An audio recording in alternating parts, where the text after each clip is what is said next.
Hello everyone, my name is Eric Stewart and I live in the Tampa Bay area and I started a website called Code Green Community. I'm going to talk a little bit today about what we've been doing as well as how you can get involved, as well as a little bit about peak oil, something that Zeitgeist 3 brought up in the last movie. Okay, I got it now. So, this is a little bit of the overview that I'm going to be talking about today. So the situation that we are in, it seems like all the problems are increasingly complex. They're building on themselves. The environmental problems, the ecological, the economy crisis that we're in right now, and some of the geopolitical things that are going on. But really all of the solutions are embarrassingly simple. We're at a peak of everything. Half of our world's oil is peaking, half the world's topsoil, half of the world's rainforest, a third of the natural gas, a third of the coal. And all of the resources that we use for living are starting to peak and are on a decline in production year after year. One of the most important things is a peak of production of oil. In the 1960s, geoscientists working for Shell oil company released a report saying that there would be a peak of production in America in the 1970s. His name is M. King Hubbert, and his Hubbert curve predicted that in the 1970s in America it would peak, but for the entire world it would be around the year 2000. Well, last year there was a report putting out that I'm going to talk about later, but in this graph that you have right here, in the blue line you can see all the projected discoveries. We discovered most of the world's oil in the 1960s, and every year after that we've been discovering less and less oil. And the projected production peaked somewhere around 2006 for conventional oil, which is the really easy and cheap oil to get to.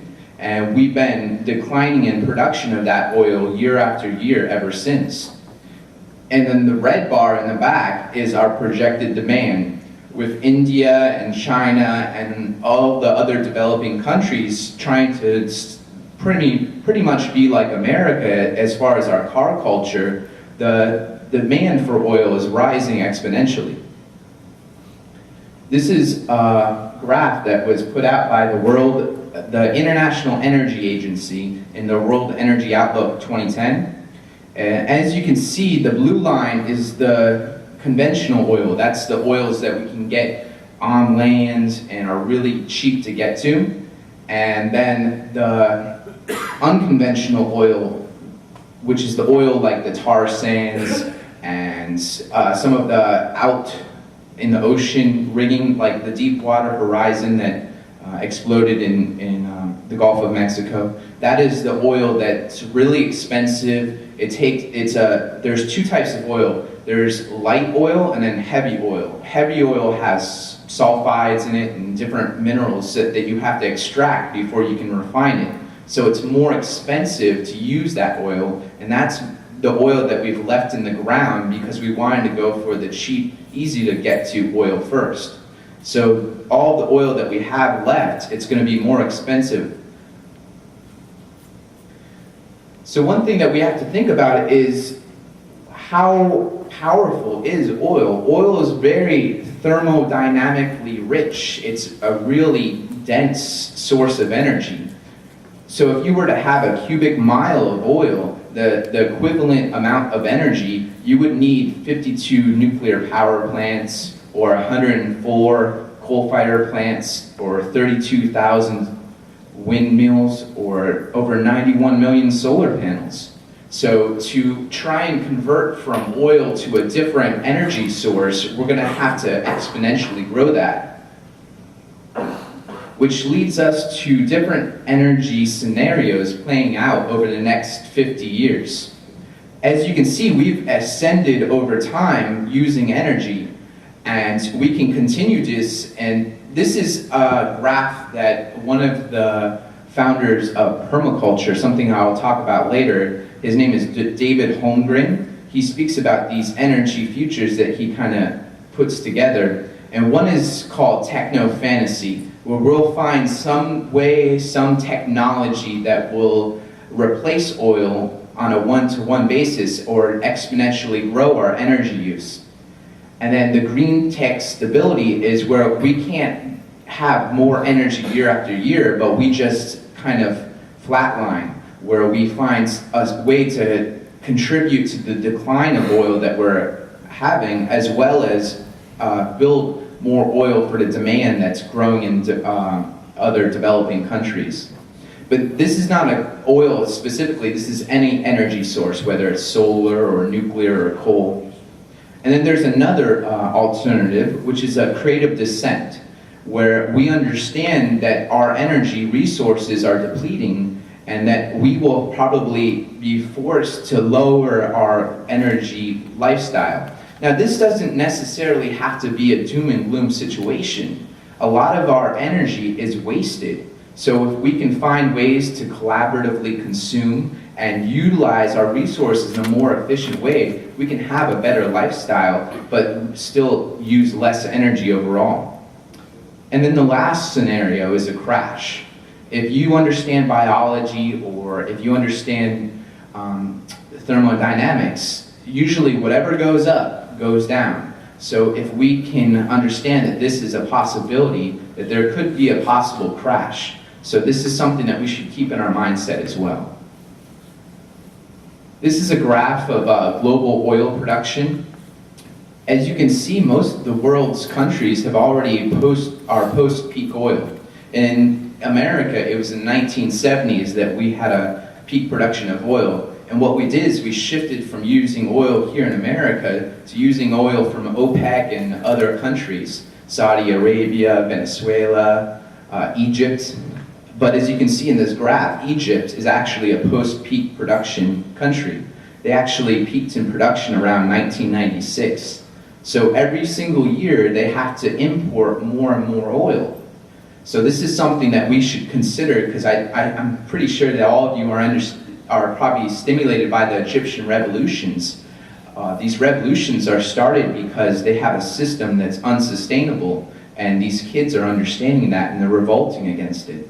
They're having to import food. Their food prices are more and more expensive year after year. They've been exponentially growing. There's 80 million Egyptians, and only 3% of their land is arable.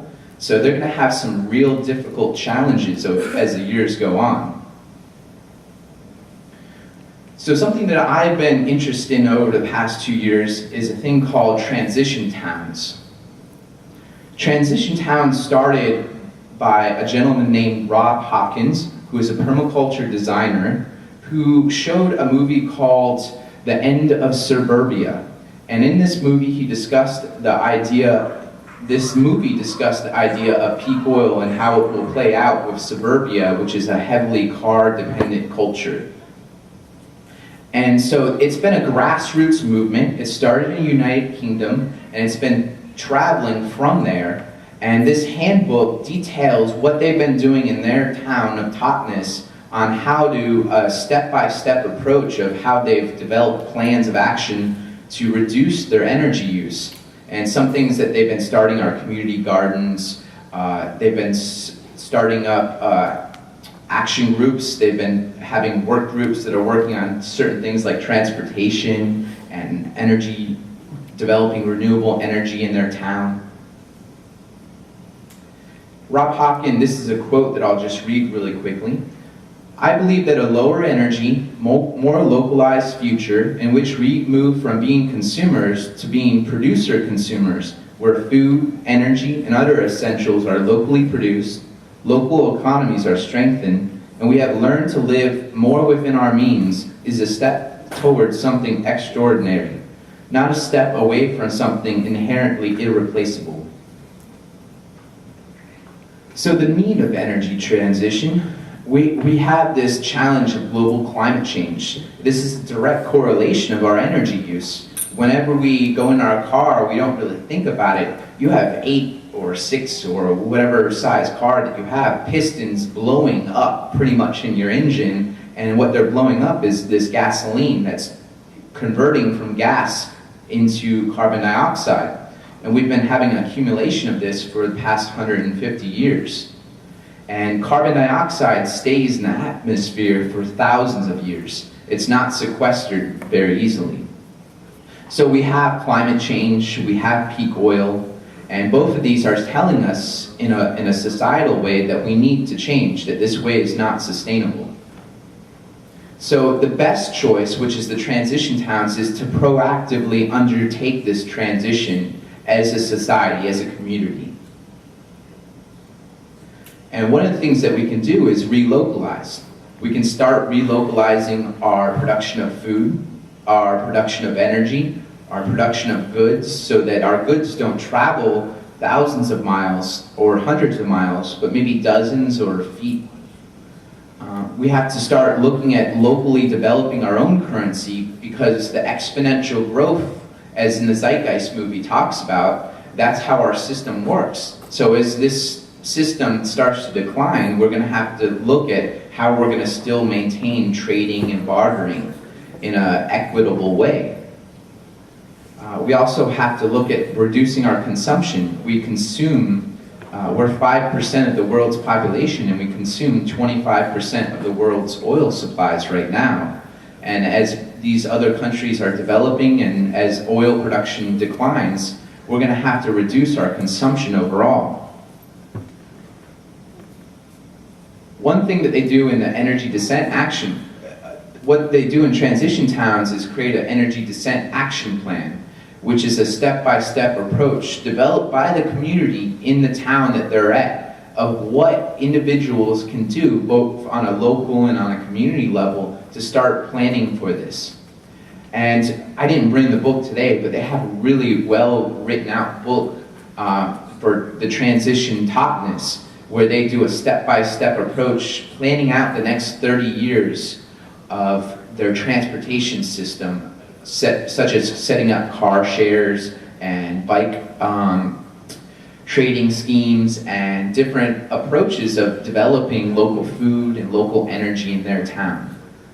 So by having this vision and making it a positive vision, it's something that a lot of community members will gravitate towards. So what can we do? This is a couple of slides that I'm going to be talking about. In permaculture, there's a concept that Bill Mollison really talks about zones. You start with your first zone, which is zone 0, which is yourself. So you start at your nose and you work your way out from there. So it starts with the individual working on his or her own household, and then developing that out to your community at large. Because we can talk and we can think about these grand schemes of changing the world, but if we don't change ourselves, how can we go anywhere? So the first thing is to start having a shift in consciousness. We're always kind of conditioned to think that bigger is better, but maybe smaller is better. Maybe not getting yourself in debt for that 60-inch plasma screen TV was such a bright idea a couple years ago. I know it wasn't for me. But understanding this, that you don't have to grow constantly to be happy, that you can actually have a much simpler lifestyle and be extremely happy. Try and consider your obsession with stuff.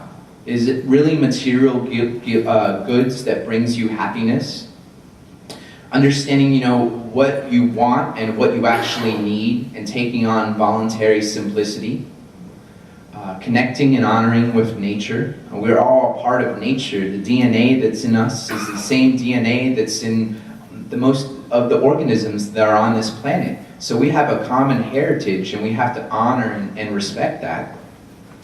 And I think one thing that's really important is we can talk about changing the world again, but if we're not going out and meeting our neighbors and talking and showing what we're doing in our own lives, we're not going to get anywhere. So it's really about going out and talking to your neighbors. I know for me personally, there was a civic association in my neighborhood that I never participated with.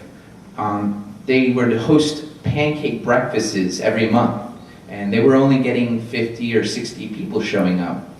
2 people that just moved into the neighborhood went about themselves, going door by door, meeting people and handing out flyers for the next pancake breakfast. And over 167 people came to that pancake breakfast.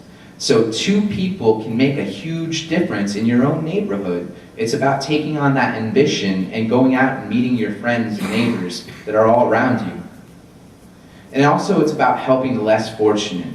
Right now in the Tampa Bay area, there's about 131,000 people that are unemployed. If we're not taking care of the less fortunate among us, then we're not building an equitable society. So we need to start looking at how we can best help each other out. In a food crisis, where would you rather live? Would you rather live in a lawn that's well manicured and you have to spend hundreds and thousands of dollars to keep it up? Or would you like to live in a permaculture garden where food is abundant and all around? I think in the Zeitgeist movement here, I think Audrey is involved. She's a permaculture designer. She has a backyard garden. One of the things that we've done with Code Green Communities, we started resource mapping. Stacy, a member of ours, has started developing a map of Tampa Bay farmers markets. And we're trying to map out the resources that we have so we know where we can work from. I was amazed how many farmers markets that are already established in Tampa Bay area. I mean, literally anyone can drive or walk or bike within a distance of a farmer's market. This is actually older picture. She's added on more farmer's markets since then. So another thing is community sharing. We're kind of living in a society that conditions us to consume and consume and consume. But really, when we share, I was just talking with Tracy at my table. She was talking about power drills. I own a power drill. I know my next door neighbor owns a power drill. But is it the power drill I want, or is it the hole in the wall that I want? So if we can share the resources that we have, we can utilize this and build abundance in our society. We don't all need the same thing. We can share some of these things that we only use for maybe 15 minutes out of the year. So this is about food security. One thing that we've been doing in the Newport Richey area is we did a permablitz. We did one on Barbara's house, and we did one on some other people's houses where we came together and we blitzed their front and backyards, setting up garden beds. And then we had a potluck afterwards, because if food's there, everyone comes. Also, we've been trying to raise awareness, along with Sergey up at the Habitat for Humanity. We've been showing movies on a bi-weekly basis, and last year it was a monthly basis. So we try and bring people out to kind of learn about some of the problems that we're facing. So we watched Food Inc. I believe Zeitgeist was shown up at Habitat. We've been showing different movies to kind of raise our consciousness together. We've also been hosting throughout the Tampa Bay area. You can go on the Code Green Community website and find different workshops that are all over the Tampa Bay area regarding creating things at your home, such as beekeeping classes, kefir classes, which is a natural soda that can be made at home, personal care, preserving food. I don't know how many people want to milk goats, but raising chickens is very easy. Sharing again, free cycling, bartering, carpooling, natural living support groups. We need to support each other, because this is a really difficult thing. We're conditioned to go to the grocery store and buy the latest herbal essence because we just saw that, just a half hour in a shower commercial. So we need to get away from that and learn how we can naturally take care of our own bodies and not have to rely on corporations. And also we need to work on policy. I actually own some chickens in Pasco County, and I thought that we were agriculture county, and I realized that chickens were actually illegal. You are not allowed to own chickens, and I had a citation of $500 because I had chickens in my backyard. So there's policies that we can work on as a group to start developing and changing. Also, there's going to be that great reskilling. We have lost the ability to produce anything anymore. We are so conditioned to be consumers, we don't know how to produce anything. We don't know how to make our own food. We don't know how to clean our own water. And most of the things that we buy are made in China. So how can we start developing a way for us to get away from that? And we need to have people that either know this or start developing these skills, and we need to share that. I think right now it's easy to talk about gardening, but you go out there and you try and garden, you are not going to get a lot of food as you think you are. You have to learn the skills. You have to learn how nature works, and it takes a lot. It's a lot of work.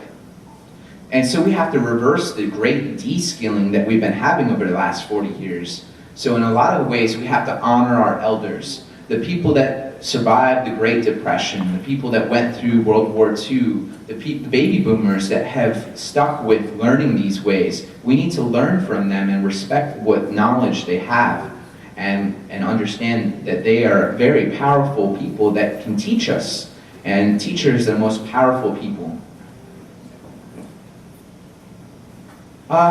Building resilient neighborhoods.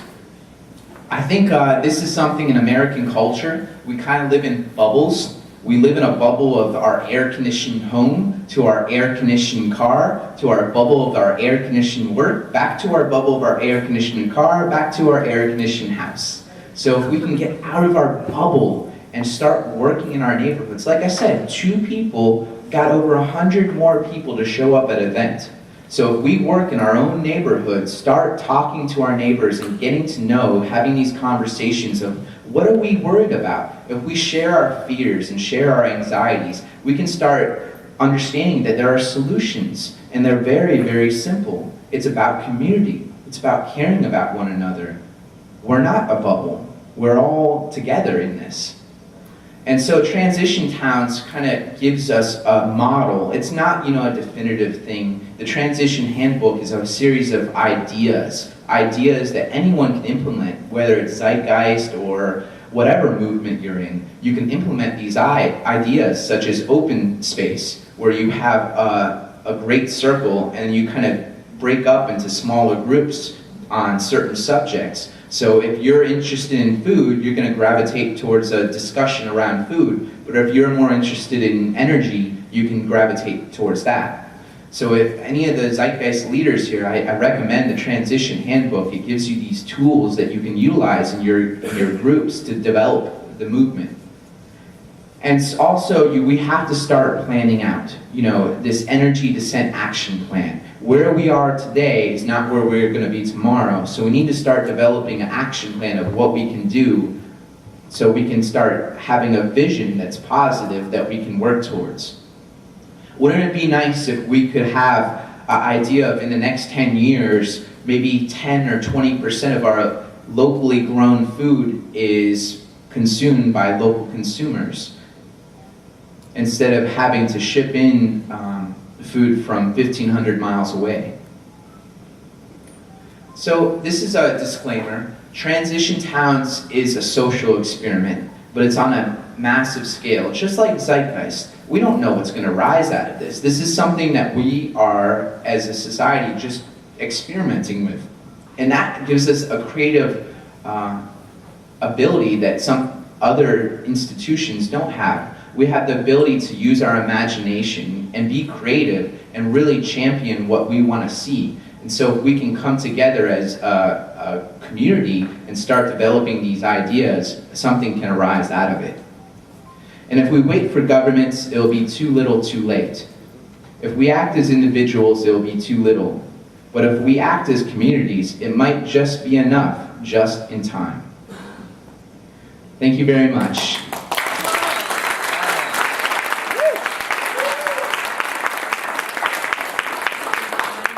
I have to leave because unfortunately I still have a mortgage and I have to pay it. So I have to work in about an hour. But I'd like to take if it's okay with Frankie, if I can take any questions that you might have. How can we contact you? Well, I have this website. It's a Ning website, which is a social website, and it's www.codegreencommunity.org. I have some slips. I'll leave them in the back if you want to take one. And we have these maps of where all of our members are, and we have little local groups all over the Tampa Bay area. And so we've been developing this. There's about 400 people on our website right now. And we have a lot of online learning stuff. So stuff about how to garden in your backyard, community leadership. There's a lot of stuff about transition on there. And there's a lot of online free information that you can get. Great. Is this a nonprofit organization? Yeah, I started this 2 years ago in my off time, and I'm just doing this because I feel it's something we really need. And so this website has been crowdsourced. We have a donation button, and you can donate whatever amount you want, or you can subscribe. And all that money goes directly towards a bank account that's in a community bank account for this website. And we use that money also for projects. It's all trying to be transparent as possible. I'm not trying to make any money off this. I have a job on my own. So this is all transparent. It's a nonprofit, yes. Does it have to be a 501c3? No, I've been doing research, and if you don't raise over $10,000, you don't have to establish a 501c3. And so all this money is not tax deductible. It's just going into a bank account for the website so it can maintain itself. And I've been producing YouTubes, and I started up a weekly blog talk radio where I have people call in and we have weekly talks. I'm YouTubing this right now, actually. So we have about 35 YouTubes of things that are developing in the Tampa Bay area. In the back? Yeah, as far as YouTube or even just community events for get-together, are there a lot of events going on right now with Code Green as far as reskilling? Yeah, if I can bring it up, I can show you the website real quick. Right now there's about 50 events going on, anywhere from Sarasota to Spring Hill, and in Tampa too. I don't know if there's internet here, so we'll see. Eric? I'm sorry. www, make sure you talk about that. Oh yeah, it's www.codegreencommunity.org. Apparently, when you just do codegreencommunity.org, it just takes you to GoDaddy.com. So you have to do that www. And I don't have the internet, so I can't show you it. But I have some flyers that I put out, so if you're interested, you can check it out. Yes? For your current projects, do you have any particular skill sets that are in immediate demand that might be able to be filled by our community? Well, I honestly, it's been open source, and that's my mentality, and I think Zeitgeist is all about that too. I try and keep it where if you have anything that you can contribute, you can come and contribute it. And so we have like local chapters that are already meeting. I think the biggest one right now is our Newport Richie chapter. There's another group in St. Petersburg that's affiliated with us, and I've gone out of my way and I've met local people around the Tampa Bay area, such as people in Seminole and in Tampa. So there's groups forming, and you can connect with them. We also have a members map where you can actually connect with people right in your neighborhood. Are there any more questions? I just thought you might want to put a little more emphasis on that Indo-suburbia thing that you mentioned earlier. That's just nails exactly what you're talking about. And there's a website called relocalize.net. Mm-hmm. I'm sure you've heard of them.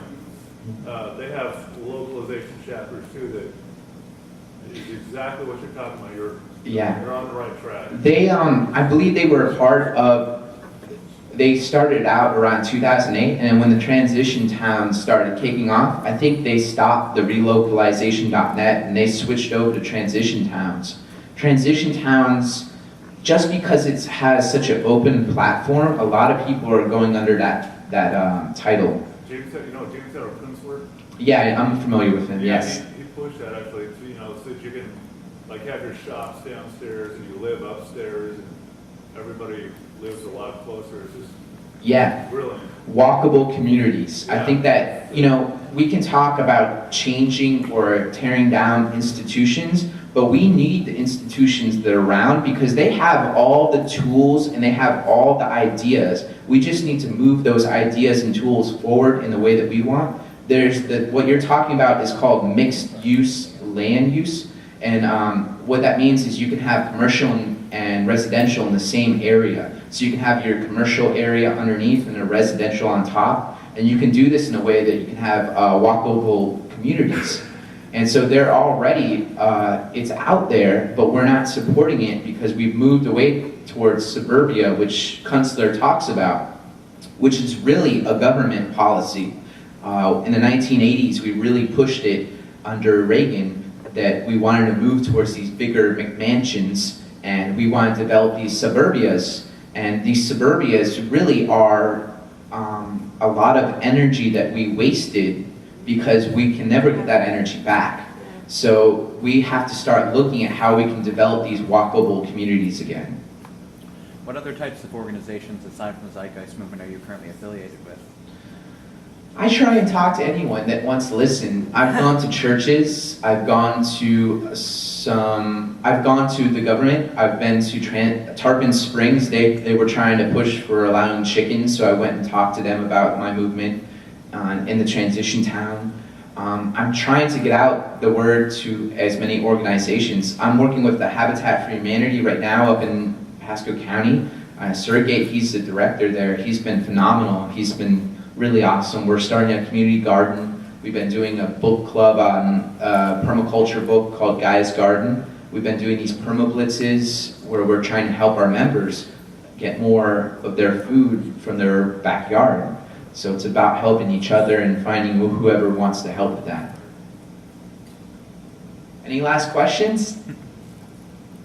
Well, I hope you check out the website. It's www.codegreencommunity.org, and thank you very much.